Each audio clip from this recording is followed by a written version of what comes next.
boys and girls. It's Miss Laura. I'm so happy to see you today.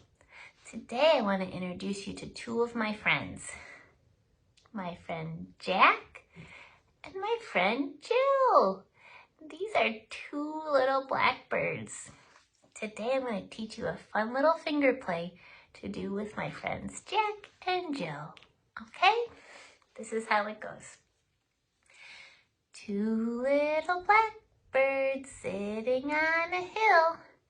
One named Jack and one named Jill. Fly away, Jack. Fly away, Jill. Come back, Jack. Come back, Jill. Oh, that's so much fun.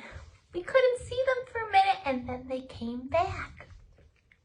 Let's sing it again together. Are you ready? Two little blackbirds sitting on a hill. One named Jack and one named Jill. Fly away, Jack. Fly away, Jill. Come back, Jack. Come back, Jill. Oh, that's so fun, boys and girls. These are my two little friends. What color are they? They're black. Yes. And what color is their beak? Oh, I see their orange beak. Yes, they're so cute. Okay, we're going to sing it one more time. Maybe you can sing it with me. Are you ready? Two little blackbirds sitting on a hill. One named Jack and one named Jill. Fly away, Jack.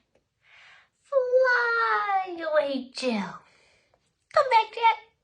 Come back, Jill.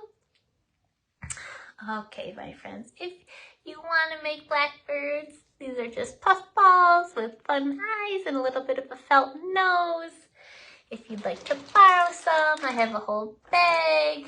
This is an activity I used to do in my preschool. Or if you just want to use your fingers, you can do that too. Let's try one time with our fingers, okay? We can pretend our fingers are little birds. Two little blackbirds sitting on a hill. One named Jack and one named Jill. Fly away, Jack. Fly away, Jill. Come back, Jack. Come back, Jill. Oh, my friends, it was so good to see you today. I hope you're having a wonderful weekend. I'll talk to you soon. Bye-bye.